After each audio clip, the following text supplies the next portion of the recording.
Louvado seja Deus. Estamos muito felizes por estarmos aqui hoje, juntamente com o Juliano, com a Riele e com a Hilary, dando graças a Deus por mais um mês dessa criança que tem trazido muita alegria para a nossa família. Amém, irmãos? Vamos meditar na palavra do Senhor nessa noite. Gostaria que você abrisse a sua Bíblia no Evangelho de João, no capítulo 6. Evangelho de João, no capítulo 6.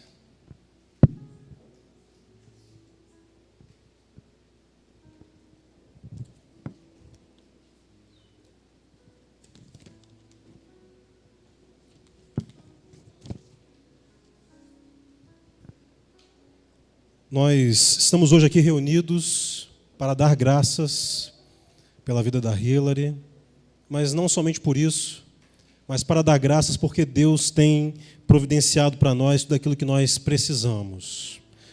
Tudo aquilo que nós temos necessidade, o Senhor tem nos dado. O Senhor nos dá o fôlego de vida, o Senhor preparou para nós uma cidade, o Senhor preparou para os irmãos uma igreja acolhedora, aconchegante, um lugar agradável como esse aqui. Me senti muito bem de chegar aqui e encontrar os irmãos hoje aqui. E nós temos que dar graças a Deus por isso. Porque existem muitos irmãos, meus queridos, que nesse momento gostariam de ter uma igreja bonita como essa para se reunir, para louvar o nome do Senhor, para meditar na palavra de Deus, e nesse momento estão sendo perseguidos, estão se escondendo nos porões, estão fugindo de bombas, de tiros. E por esses irmãos nós devemos orar a cada dia. E lembrando do testemunho deles, precisamos sempre dar graças a Deus pelos recursos que Ele tem nos dado. A palavra de hoje fala justamente sobre isso, que nós precisamos dar graças a Deus pela provisão que Ele tem nos dado para nós, para a nossa família e para a nossa igreja. Muitas vezes as circunstâncias são tão difíceis, tão adversas, que nós pensamos que por mais que nós empenhemos esforços, por mais que nós tentemos fazer o nosso melhor, muitas vezes nós fazemos o nosso melhor e devido às dificuldades, devido às circunstâncias, muitas vezes nós achamos que isso não adianta de nada. Quantas vezes nós nos esforçamos em determinada situação, meu querido e minha querida, e muitas vezes a gente tem a impressão de que tudo aquilo que nós fazemos não tem tido validade alguma. Mas eu quero dizer para você, meu querido e minha querida, que o vosso esforço no Senhor não é vão. E Ele tem, meu querido, abençoado o seu povo. E Ele vai abençoar você também. Ele vai te dar forças para prosseguir. A palavra de hoje é um convite a todos nós para prosseguirmos, mesmo em meio às dificuldades, mesmo em meio às adversidades, o Senhor Jesus nos convida a prosseguir. Eu sempre me lembro, quando vamos falar sobre esse tema, de uma velha fábula, não sei se vocês, eu tenho certeza que você já ouviu, a fábula do beija-flor e do incêndio. Já ouviram? Onde um grande incêndio assolou uma floresta e os animais começaram a fugir, abandonando os seus lares, E um beija-florzinho ia lá no rio, enchia o biquinho com água e jogava no fogo. Já ouviram essa historinha? Quando a gente é criança, a mãe conta pra gente, O beija-flor ia lá no rio, voltava com a água e jogava no fogo. E alguns outros animais começaram a rir. Mas isso não adianta de nada, Isso aí é uma gota no oceano, você jamais vai conseguir apagar esse fogo. Outros, portanto, começaram a ver aquele beija-flor levando aquela água e se constrangeram, porque aquele animalzinho tão pequeno, pegando um pouquinho de água no biquinho, jogando no fogo, e começaram a fazer o mesmo. E enquanto aqueles animais trabalhavam, a chuva veio e apagou o fogo. Meu irmão, se você está vendo algum irmão fazendo um pouquinho, ao invés de debochar dele, ao invés de zombar dele, junte-se a ele, faça a sua parte, porque o Senhor vai derramar a chuva no tempo certo para nos abençoar. O Senhor não te chamou em vão, o Senhor não te chamou para ficar parado, mas o Senhor tem te chamado e te levantado para fazer a tua parte. Amém? Vamos fazer a leitura. João capítulo 6, no versículo 1, diz assim: e depois disso, partiu Jesus para o outro lado do mar da Galileia, que é o de Tiberíades, e grande multidão seguia, porque via os sinais que operava sobre os enfermos. E Jesus subiu ao monte e assentou-se ali com os seus discípulos. E a Páscoa, a festa dos judeus, estava próxima.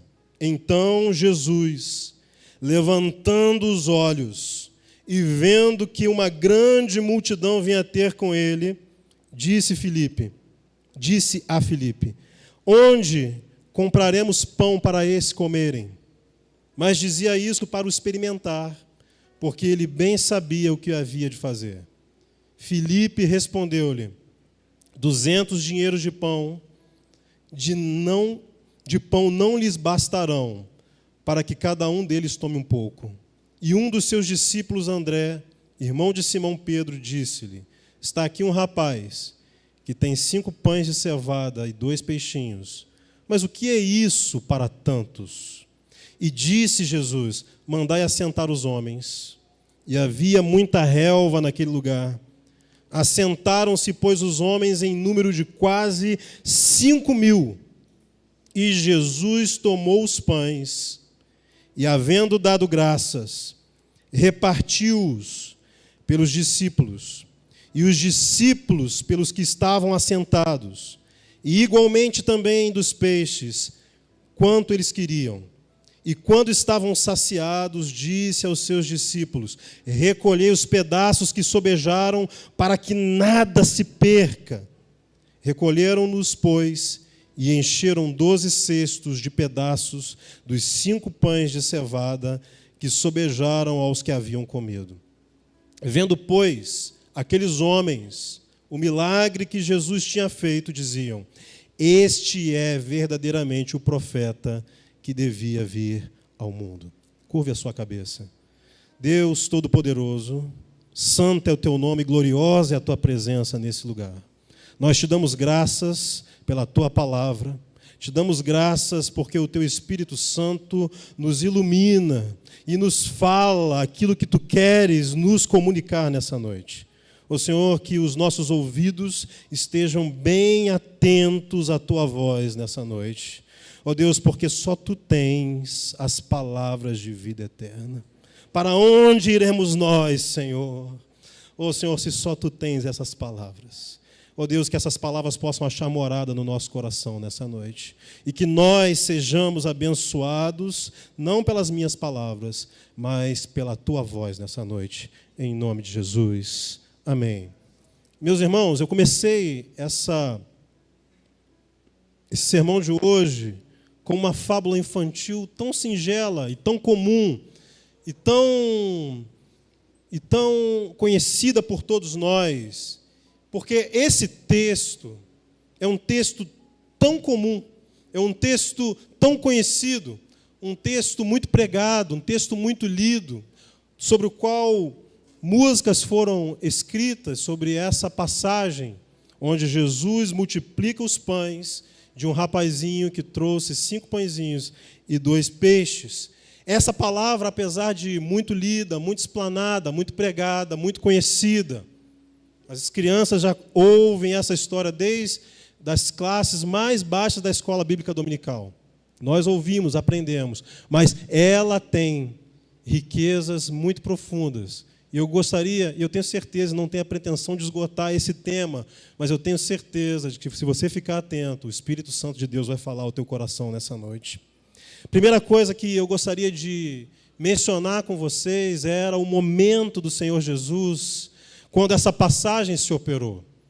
O evangelista João, ele não nos informa, mas o evangelista Mateus, no capítulo 14, relata esse mesmo fato, e nós vemos que Jesus, ele estava passando por um momento difícil, porque Jesus é Deus, mas Jesus é plenamente homem, E Jesus também tinha sentimentos, tanto que em determinados momentos Jesus chora, Jesus se entristeceu, Jesus no Getsêmani chega a transpirar sangue pela angústia, porque sabia aquilo que ele iria enfrentar. Jesus não está alheio às nossas dificuldades, porque ele, mesmo sendo o verbo que se fez carne, ele se esvaziou e veio na forma, e foi encontrado na forma de homem. E ele sentia as dores que nós sentimos. E ele tinha os sentimentos que nós temos. A única diferença de Jesus para nós é que nele não foi encontrada nenhuma iniquidade, nenhum pecado. Jesus Cristo é o homem perfeito. Se você quer encontrar alguém para se espelhar, se espelhe em primeiro lugar em Jesus. Mas o fato de ser perfeito, o fato de ser filho de Deus, de ser o Messias, não impediu e não deixou nosso Senhor Jesus Cristo imune às dificuldades. Antes dessa passagem que nós lemos, Jesus, lá no capítulo 14 de Mateus, você pode encontrar esse relato. Jesus recebeu uma terrível notícia.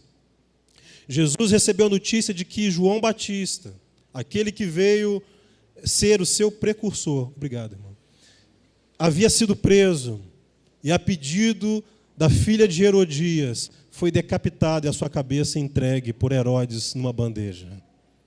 Eu imagino que essa notícia tenha trazido para Jesus um forte impacto. Muito embora eu acredite que Jesus não tenha sido pego de surpresa, mas essa notícia trouxe tristeza ao seu coração. Tanto trouxe que o evangelista Mateus diz que Jesus se retirou do meio da multidão num barco e foi para um lugar deserto para orar. Muitas vezes, nós como cristãos, nós como crentes, somos filhos de Deus, somos o corpo de Cristo, somos a noiva de Jesus, estamos aqui esperando o nosso Senhor nos buscar, mas ainda assim nós estamos sujeitos a enfrentar toda sorte de adversidades, de dificuldades. Eu quero dizer para você nessa noite, meu querido irmão, minha querida irmã, se você está passando por dificuldade, e as pessoas têm dito para você que isso não é coisa de crente, eu digo é coisa de crente desde que crente existe, porque nós fomos chamados não para viver uma vida imune às dificuldades, mas para enfrentar as dificuldades sob a graça de Deus. O Senhor nos chamou e nos deu graça para isso. E Jesus, então, ele se afastou, ele foi para um lugar deserto. E a multidão, sabendo que Jesus havia feito isso, seguiu Jesus. Mesmo no momento difícil, mesmo no momento de dificuldade, mesmo no momento de luto, porque João Batista era parente de Jesus. Basta você saber que Isabel e Maria eram primas.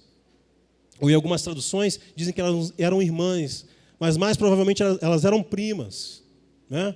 Então, era um parente de Jesus, era alguém com o qual Jesus tinha uma relação de afeto desde o ventre. Veja que quando Maria vai visitar Isabel, João Batista adora o Salvador dentro do ventre da mãe dele. É por isso que nós damos tanto valor à vida intrauterina, porque existe adoração mesmo dentro do ventre, e a Bíblia nos informa isso. E esse homem morre, e Jesus, provavelmente entristecido, se afasta, e a multidão, sabendo quem era Jesus e o que Jesus era capaz de fazer, mesmo assim seguiu Jesus. E Jesus poderia dizer, não, eu estou vivendo agora um período sabático, eu não quero atender ninguém porque eu estou em dificuldades. Eu não estou interessado nos problemas de ninguém porque eu tenho os meus próprios problemas para resolver, eu estou enfrentando o meu próprio momento difícil. E muitas vezes nós fazemos isso. Eu estou enfrentando um momento difícil, eu não quero mais saber dos problemas de ninguém. Eu não quero mais saber quais são as necessidades do meu vizinho. Eu não quero mais saber quais são as necessidades da minha comunidade, da minha igreja. Eu não quero saber quais são as necessidades do meu pastor, da liderança da minha igreja, dos membros da minha igreja, dos meus amigos. Porque nós estamos passando um momento difícil. Primeiro eu. Mas o Evangelho, ele nos ensina, embora nós conjuguemos esse verbo dessa forma, né? Os verbos a gente conjuga primeiro. A primeira pessoa é qual? Eu. Né? A gente aprende desde a escola. Eu e depois tu. Né? Mas o Evangelho, a lógica é invertida. Primeiro o outro e depois eu. Jesus, ele não levou em consideração a sua adversidade, o seu problema, mas Jesus atendeu essa multidão. porque a multidão sabia aquilo que ela podia encontrar em Jesus e buscou nele, e ele não estava alheio aos seus problemas. Da mesma forma nós somos chamados não para ficar indiferentes. E muitas vezes a nossa existência e o nosso contexto social e cultural nos deixam pessoas muito duras. Às vezes nós encontramos uma pessoa pedindo dinheiro na rua e nós dizemos assim: se eu der um dinheiro para ele, ele vai comprar cachaça. Pouco importa o que essa pessoa vai fazer. O que importa é que nós possamos estar dispostos a ajudar. Se você não quiser comprar, não quiser dar dinheiro, compra um lanche e dê a ele. Compra um almoço e dê para aquela pessoa. Porque você não sabe há quanto tempo ela está ali, com fome, necessitado.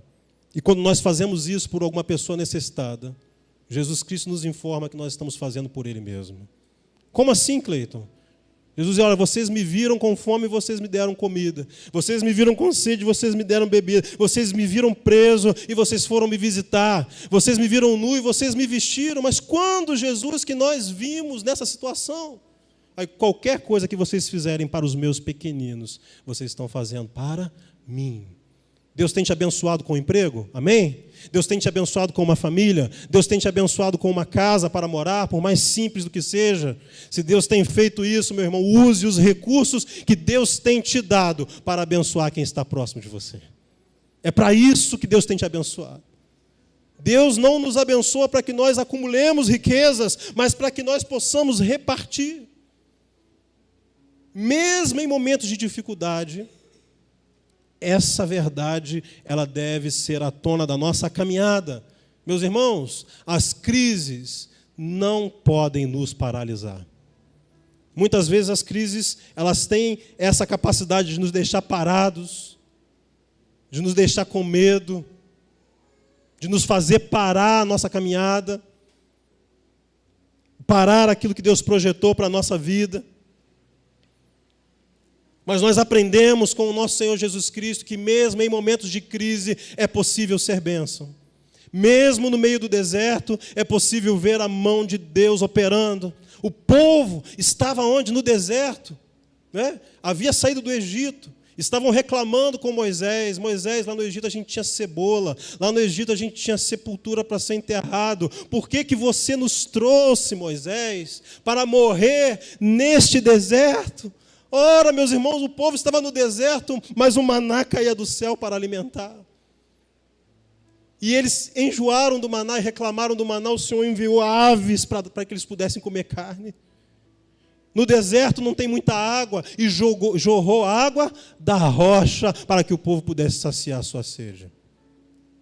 Hoje nós bebemos da água dessa rocha. Aquela rocha lá do deserto é uma figura, uma sombra da água que você e eu já tomamos, que se chama Jesus Cristo de Nazaré. Ele é a água da vida, e se nós bebermos dessa água, vai fluir dentro de nós um rio de água viva, e não é para que você tenha muito, mas para que você possa repartir para quem está perto de você, e outras pessoas possam também beber dessa água.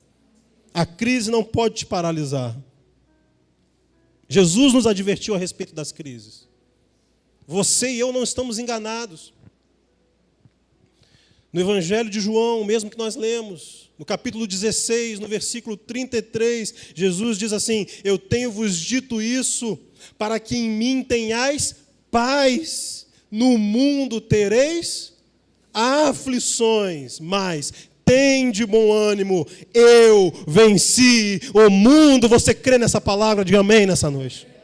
Jesus venceu o mundo por mim e por você. Algumas pessoas completam esse versículo, diz assim: eu venci o mundo e você também vai vencer. Mas não é isso, não. Jesus já venceu.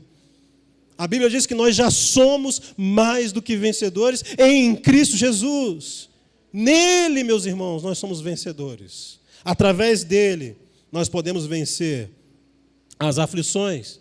E muitas vezes, no meio da caminhada, onde nós estamos exercendo o nosso ministério, onde nós estamos tentando fazer a vontade de Deus na nossa vida, e é um processo difícil, e muitas vezes as maiores dificuldades quem impõe somos nós mesmos, né? Porque muitas vezes a nossa vontade é uma coisa, a vontade de Deus é outra, e a gente fica no meio do caminho, a gente não entende que a vontade que é para ser vivida é a vontade dele. Quando nós entendemos isso, que o nosso coração precisa estar alinhado com o coração de Deus, aí nós vamos entender aquela palavra, pedir, pedir, e dar-se-vos-á. Tudo que pedires em meu nome, o meu Pai vos concederá. Eu fico vendo muita gente, às vezes, usando isso. Você pode pedir um carro novo, você pode pedir um emprego melhor, você pode pedir uma família diferente. Olha que absurdo. Não é isso. É quando a tua vontade for a mesma vontade de Deus. Quando o teu coração estiver alinhado com o coração de Deus, Ele vai dizer o sim e o amém para as orações que você fizer, porque aquilo que você está pedindo está alinhado com o coração dEle. E assim, meus irmãos, nós é que crescemos. A oração, ela não é para mudar o coração de Deus, porque isso é impossível. A oração é um instrumento, um meio de graça para mudar o nosso coração pecaminoso e transformá-lo de acordo com a vontade de Deus, para que nós possamos viver de glória em glória através da graça de Deus. Então, muitas vezes as dificuldades elas ainda se contrapõem a nós. Veja aqui um discípulo com essa multidão que estava ali, e Jesus faz uma pergunta para Filipe: o que essa multidão vai comer? Onde nós vamos comprar pão para que eles possam comer? Jesus estava preocupado com as necessidades do povo, da sua audiência, do povo que estava andando após ele. E Filipe, ele dá uma resposta pragmática, racional e sensata. Não culpe Filipe.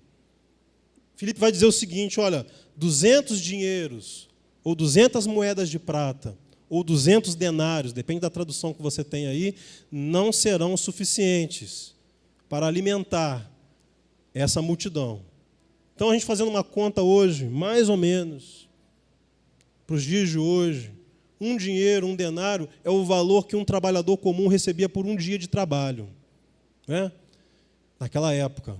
Então, era algo que dava para comprar, por exemplo, 8 quilos de pão, um dia de trabalho.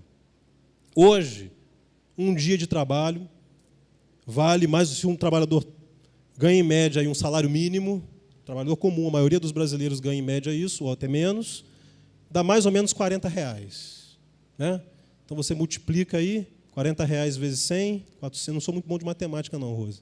R$400, 200, né? Vamos fazer a conta aí, quem for bom de conta aí, R$40 vezes 100, R$400, 200, R$800, né? Mais ou menos. Então, veja, R$1.000, vamos dizer assim. É um valor considerável para comprar um lanche para uma multidão. Nós estamos falando aqui de pessoas. Jesus, ele não tinha o objetivo de ganhar dinheiro através das pessoas. Hoje a gente vê que existem igrejas que são milionárias, né? Eu não vou entrar nesse mérito aqui. Mas Jesus não tinha esse objetivo. Todo o dinheiro que Jesus angariava, que Jesus recebia, e existiam pessoas que patrocinavam o ministério de Jesus, era revertido para a causa dos pobres, né? E Filipe aqui chega a uma conclusão sensata. Olha, 200 denários não são suficientes para esse povo se alimentar. Não julgue Filipe. Não julga. Porque essa é uma conclusão sensata. Mas muitas vezes a nossa lógica, a nossa sensatez, o nosso raciocínio não está à altura dos planos que Deus traçou para nós. Porque, muito embora Deus tenha nos dado inteligência, sensatez, raciocínio lógico, Ele também nos abençoou com uma coisinha que o mundo não tem e não pode ter.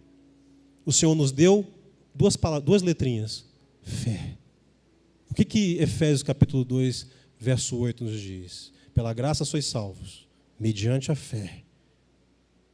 Pela graça sois salvos, mediante a fé. E isso não vem de vós, é um dom de...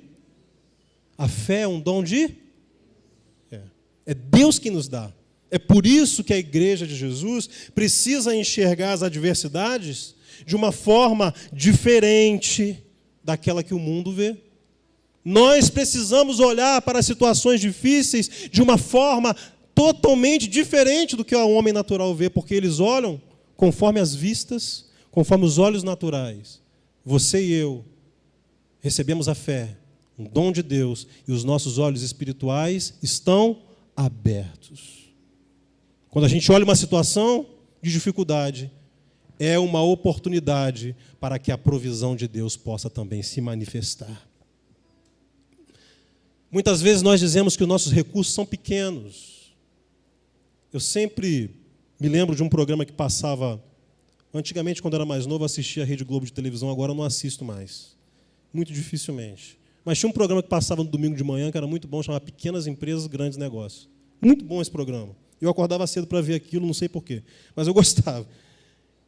E isso me motivou a colocar o próximo tópico dessa nossa mensagem hoje aqui. Pequenos recursos, grandes milagres.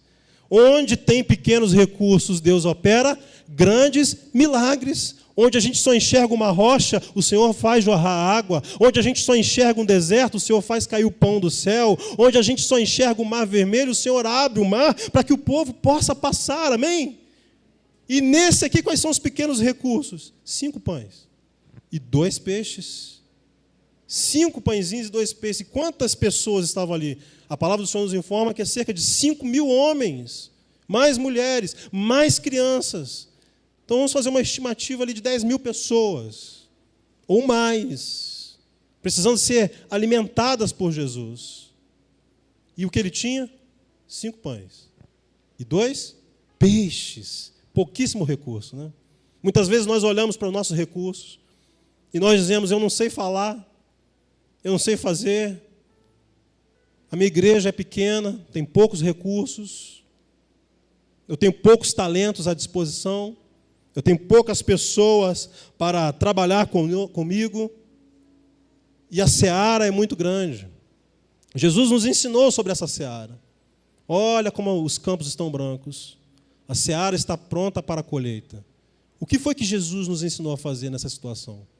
Ele diz, grande a seara e poucos são os... Rogai ao Senhor da seara para que envie mais trabalhadores. A primeira coisa que você e eu precisamos fazer, precisamos aprender a fazer, é colocar tudo diante do altar do Senhor em oração. Você e eu precisamos aprender a olhar as situações adversas com o olhar espiritual. E entender que não depende dos recursos que nós temos, mas depende do recurso que Deus providencia para nós, dos milagres. E eu quero dizer para você, meu querido e minha querida, eu tenho certeza que Deus continua fazendo milagres hoje, porque Ele é o mesmo ontem, hoje e para todo sempre, Ele sempre será. Mesmo Jesus que andou aqui na Galiléia, em Jerusalém, Ele está aqui nessa noite. E Ele continua multiplicando. Mas veja que, nesse contexto desse milagre, o recurso inicial do milagre de Jesus partiu da iniciativa de uma pessoa. Um menino, um rapaz, que colocou à disposição o pouco que ele tinha. Eu acredito que outras pessoas também tivessem preparado ali um lanche para levar para aquela viagem. Porque muitas vezes acompanhavam Jesus e seguiam Jesus por muitos dias. E a caminhada era longa. Eu imagino que outras pessoas tinham também ali pão, peixe, alguma outra coisa para comer. Mas somente uma pessoa colocou à disposição 5 pães e 2 peixinhos. Muitas vezes nós dizemos assim, mas eu tenho pouco estudo, eu quase não sei falar, eu não tenho muito talento. Eu quero dizer para você que Deus não depende do teu talento. Deus não depende do teu recurso, Ele depende, aleluia, da vontade dEle, do poder dEle que se manifesta através da sua vida. Então, se você tem só 5 pães e 2 peixinhos, coloque diante do altar do Senhor. Porque nós somos agentes dos milagres de Deus. Os milagres de Deus, eles acontecem através das pessoas. Jesus poderia fazer com que aparecessem, como o diabo havia tentado a ele lá no deserto. Jesus, manda que essas pedras se transformem em pães. Porque tu és o Filho de Deus, como é que você pode estar aqui no deserto, passando fome 40 dias e 40 noites? Jesus poderia transformar pedras em pães, sim ou não? Sim. Jesus poderia fazer isso, Ele tem todo o poder. João, no capítulo 1, nos informa que Jesus é o Verbo que se fez carne. O Verbo era Deus, estava com Deus no início, e por meio dele, tudo que foi feito se fez. Olha, Jesus criou o universo. Jesus criou a terra. Jesus criou o mar, os céus, os planetas, os luminares, as estrelas, a lua. Foi Deus que criou tudo isso. Quão pouca coisa é para Jesus transformar pedras em pães? Jesus poderia fazer isso? Ou mais, Jesus poderia fazer com que aquela multidão não sentisse fome, simplesmente não sentisse fome. Porque ele mesmo passou 40 dias e 40 noites no deserto. E muitas pessoas às vezes me perguntam: Cleiton, como é que Jesus pode ter passado 40 dias e 40 noites em jejum no deserto? Porque uma pessoa não consegue passar tanto tempo sem alimento. Falei, meu irmão, eu acredito em milagres. A gente não pode racionalizar tudo que está descrito na Bíblia. Então, se a Bíblia está nos informando que Jesus passou 40 dias e 40 noites, ele passou. Como que isso aconteceu? Deus é que fez. Como que o Mar Vermelho se abriu? Quando eu chegar lá em cima, eu vou perguntar para ele. Como que Deus colocou a lua lá? O sol. Jesus poderia fazer dessa forma, mas ele, na sua infinita sabedoria, escolhe fazer milagres através das pessoas, através dos nossos recursos. Pode ser que você tenha pego hoje R$1, R$2 colocado aqui como oferta, como aquela viúva pobre, colocou 2 moedinhas, né? Mas esse dinheiro vai ser revertido para quê? Para ajudar, como foi falado hoje aqui, para ajudar uma família que não tem uma cesta básica, para ajudar uma família que não tem o que usar para vestir. Muitas vezes R$1, R$2, R$10 que você coloca ali, o Senhor opera um milagre através daquela quantia e fica sendo suficiente. Nunca ache que o seu recurso é pouco, porque o pouco nas mãos do Senhor se torna muito. Ele é quem multiplica, Ele é quem faz. E Jesus, Ele não rejeita o pouco. Veja, e hoje nós nos reunimos aqui, e esse é o ponto central dessa mensagem de hoje. Nós nos reunimos hoje aqui para dar graças pela vida da Hillary, que tem trazido alegria para a nossa família, que tem transformado a nossa família. Cada criança que nasce transforma uma família, traz mais alegria, muda a rotina da família. Eu mesmo tenho 3 filhos, meu filho mais velho tem 9. Quem me conheceu há 10 anos atrás, conheceu uma pessoa totalmente diferente. Está ali uma professora minha, me deu aula alguns anos atrás, não vou dizer quantos, alguns anos atrás, né? E a pessoa que ela conheceu lá era totalmente diferente da pessoa hoje, que é o que eu sou hoje. Uma criança, ela transforma muito a nossa rotina, né?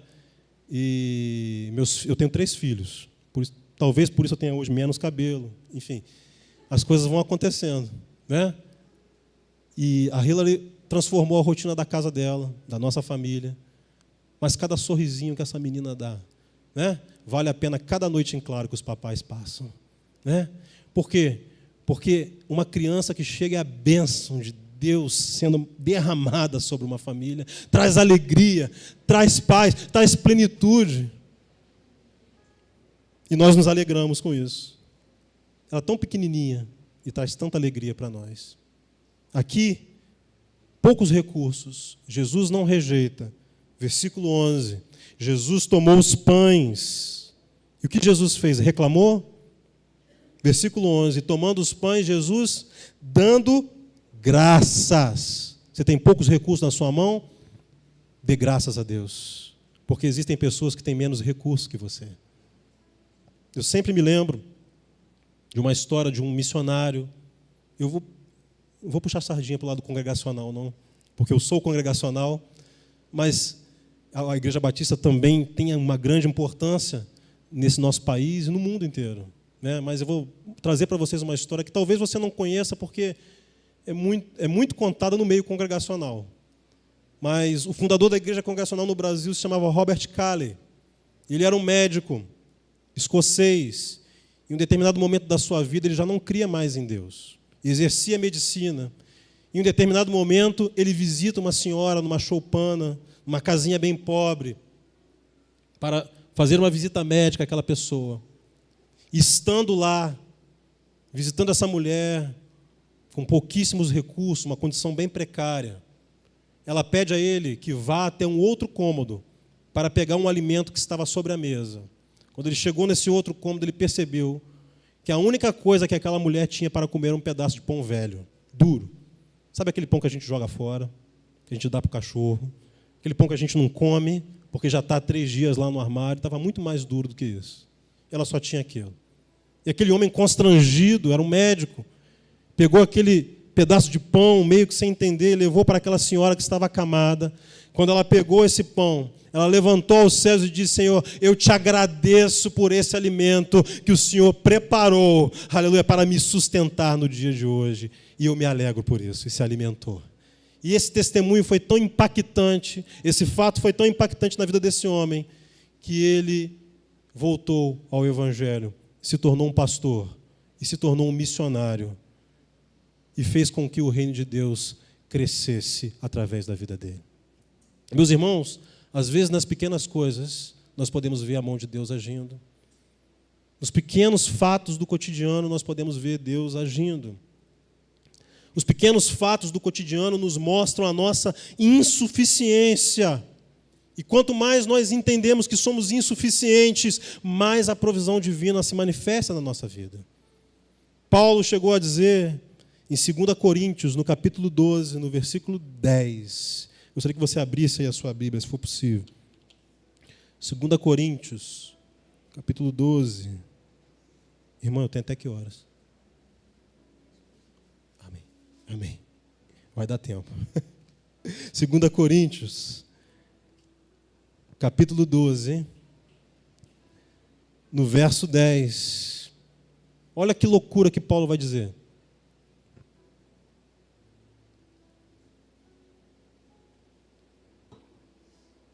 Por isso eu sinto prazer nas fraquezas, nas injúrias, nas necessidades, nas perseguições, nas angústias por amor de Cristo. Porque quando eu estou fraco, então eu sou? Quando eu estou fraco, então eu sou? Que loucura é essa, né? Como que na fraqueza nós somos fortes? A fraqueza, ela tem uma vantagem. Qual a vantagem da fraqueza?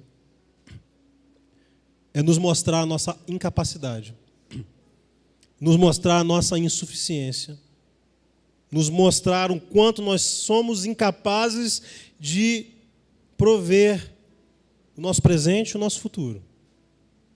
Quando nós nos deparamos com a nossa debilidade, com a nossa insuficiência, com a nossa fraqueza, nós temos mais facilidade de olhar para o Senhor e entender que a nossa provisão, a nossa vida, o nosso presente e o nosso futuro estão nas mãos de Deus. Meus irmãos, não importa qual a visão que você tem de você. Às vezes você acha que é muito forte e Deus vai te mostrar que você não é. Ou às vezes você acha que é muito fraquinho e você vai descobrir que em Deus você pode fazer proezas. Porque não depende de nós, não depende do nosso talento, não depende da nossa formação acadêmica, muito embora ela seja muito importante. Mas além disso, o mais importante que nós precisamos ter é a presença de Deus na nossa vida, a orientação de Deus na nossa vida. Nós precisamos estar atentos à voz de Deus a cada dia, para poder chegar no ponto em que Jesus, ele se depara com 5.000 pessoas para alimentar, e uma provisão de 5 pães e 2 peixes, e ele é capaz de não rejeitar esse pequeno recurso, ele levanta aos céus e dá graças a Deus pelo recurso que ele tinha. Isso nos ensina muita coisa. Dê graças a Deus pela casa que você tem, dê graças a Deus pelo pai e pela mãe que você tem, pelo avô, pela avó, uma realidade de tantos brasileiros criados pelos avós, na falta dos pais. Dê graças a Deus pela igreja que você tem. Mas a minha igreja é cheia de problemas, o violão às vezes não funciona, o cabo às vezes não funciona. Isso acontece em todas as igrejas, irmão. Eu também faço parte do ministério de louvor da minha igreja, isso acontece toda hora. Né? Aí a gente acessa a internet e vê lá uma igreja presbiteriana de Pinheiros. Tudo funciona. Né? A gente vê a Igreja Batista da Lagoinha. Poxa vida. Mas, meu querido, isso para Deus é muito pouco. Para Deus importa um coração quebrantado. Um coração que reconhece a sua incapacidade e entende que tudo depende da vontade dele. E que nós estamos nas mãos dele. E Jesus, então, ele tomou os pães. E, havendo dado graças, ele repartiu pelos discípulos. E os discípulos pelos que estavam assentados. E, igualmente, também os peixes, quanto eles queriam. Veja que o milagre continua sendo operado através da vida de pessoas. Primeira pessoa, o rapaz. Colocou à disposição o recurso que ele tinha, é pouquinho, mas ele entregou a Jesus. Jesus recebeu aquele recurso, abençoou, deu graças a Deus por aquele recurso, e em seguida ele reparte entre os seus discípulos. Meus irmãos, nós aqui hoje somos discípulos de Jesus, amém? Amém, irmãos? E estamos aqui recebendo a palavra de Jesus. Jesus está repartindo pão conosco hoje. Mas é para que você possa comer muito pão ou ter muito pão guardado na sua casa? Não, é para que você possa repartir com quem.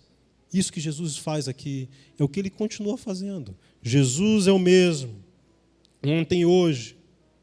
E quando eles estavam saciados, ele disse aos seus discípulos: recolhei os pedaços que sobejaram, para que nada se perca. Em Jesus não existe desperdício. Nós é que gostamos de acumular coisas. Uma vez, Jesus ele contou uma parábola de um homem que teve uma grande colheita. E ele fez um celeiro muito maior do que aquele que ele tinha. E ele ajuntou toda a sua colheita naquele celeiro. Ele disse: agora eu tenho provisão para a minha vida toda. E na parábola que Jesus conta, ele pergunta: tolo, que farás se hoje te pedirem a tua alma? Por mais esforços que vocês possam empenhar, você não pode acrescentar um côvado à sua estatura. Você não pode acrescentar um dia à sua existência. Você não pode acrescentar nem um minuto aos dias que Deus determinou. Tudo está nas mãos de Deus. E eu não digo isso para te deixar desesperado. Eu digo isso para que você possa confiar mais no Senhor.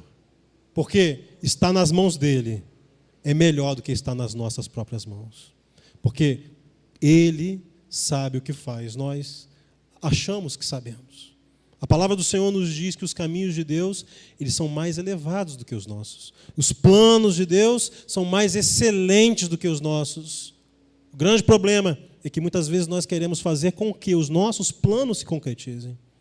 Eu quero dizer para você, meu querido e minha querida, muitas vezes os nossos planos não se concretizam. E isso pode trazer grande frustração para a nossa existência.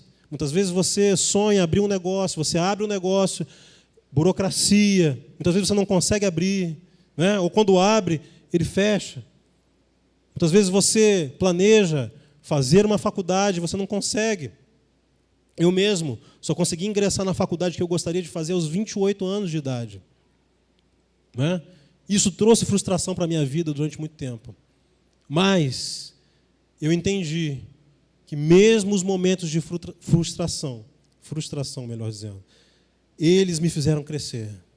Porque a palavra do Senhor nos diz, na carta de Paulo aos Romanos, no capítulo 8, no versículo 28, que todas as coisas cooperam para o bem daqueles que amam a Deus. Há frustrações que nós vivemos, que foram enviadas e planejadas por Deus, para que nós possamos nos tornar as pessoas que Ele deseja.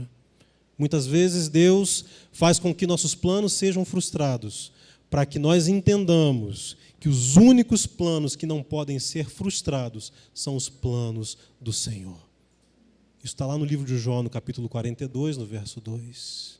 Jó mesmo era um homem muito abençoado por Deus, íntegro, temente a Deus e que se desviava do mal. E o Senhor permitiu que assolasse a Jó uma grande aflição, uma grande dificuldade. No final daquilo tudo, Jó pode dizer assim: Senhor, eu te conhecia de ouvir falar, mas agora eu sei quem tu és. Agora os meus olhos podem te ver. Você deseja conhecer a Deus, meu querido? Não almeje só lugares altos, lugares de muita felicidade, de muita alegria.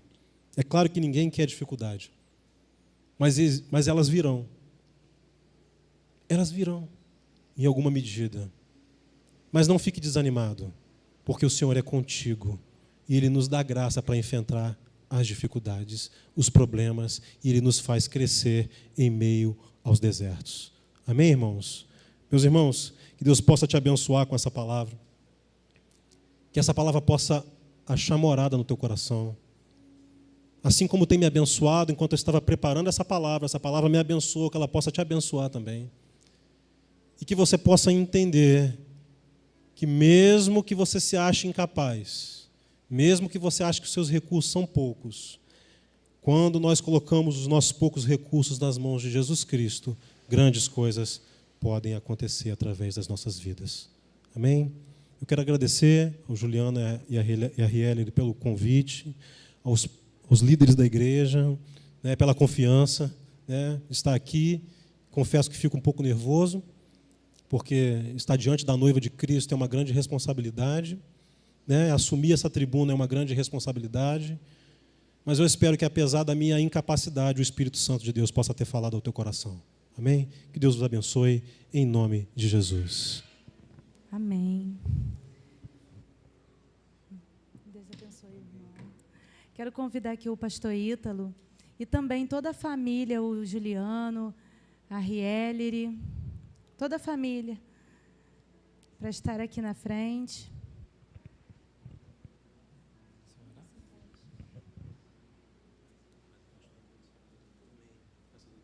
Amém. Hoje é um motivo de muita alegria para nós receber essa família. Alguns irmãos eu estou conhecendo hoje.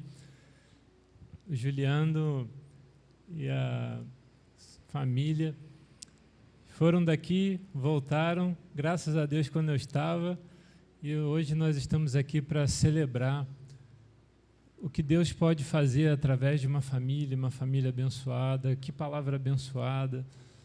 Eu queria aproveitar e te convidar a estender sua mão. Vamos orar e agradecer pela vida da Hilary, esse momento que essa família faz de celebração, de louvar pela vida dessa pequenininha que tem sido gerada, orada, consagrada ao Senhor para ser um referencial do Senhor. E esse é o sonho que cada pai e mãe tem para os seus filhos, que sejam maiores do que nós, que vivam mais em Deus do que nós.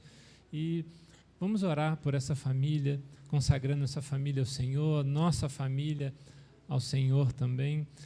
Pai, nós queremos te agradecer por essa família que está aqui no teu altar, pelo coração, Pai, de te servir ao longo de todos os anos. Obrigado, Senhor, por tudo que o Senhor tem feito na vida dessa família. Em especial aqui, Senhor, queremos orar e agradecer pela vida da Hilary. Agradecer, Senhor, por mais um mês que o Senhor dá para a vida dela. Agradecer por tudo que o Senhor conduziu, da gravidez, do planejamento até ela estar aqui. E nós, como igreja, queremos pedir que o Senhor venha consagrar os seus passos, que ela possa, Senhor, caminhar todos os dias da sua vida na Tua presença, que ela seja uma grande mulher de Deus, que ela viva para a Tua honra e para a Tua glória.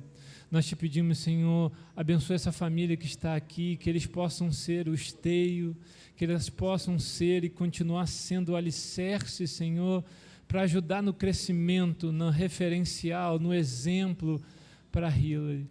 Que ela possa, Senhor, ir além do que todos os familiares e que todos nós aqui, que o Senhor abra grandes portas, grandes ministérios, dê possibilidade de ensino, de educação, que não falte o recurso para essa família, para o sustento, para as portas que ela irá, Senhor, passar.